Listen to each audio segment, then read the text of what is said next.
Per decenni ha rappresentato la tradizione e l'innovazione nell'arte della panetteria a Padova. È mancato improvvisamente a 55 anni Luca Vecchiato, per molti anni rappresentante della categoria per Ascom e conosciuto in città come il re dei panettieri.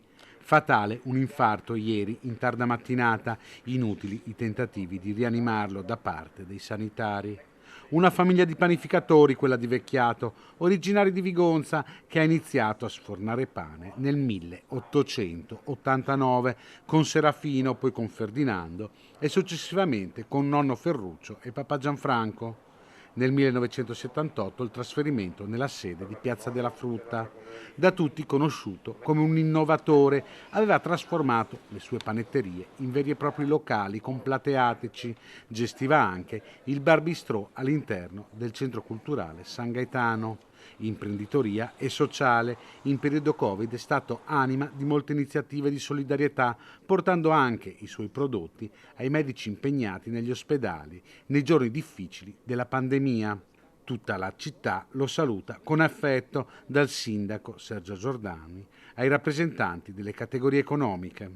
La morte improvvisa di Luca Vecchiato ci ha colto tutti di sorpresa.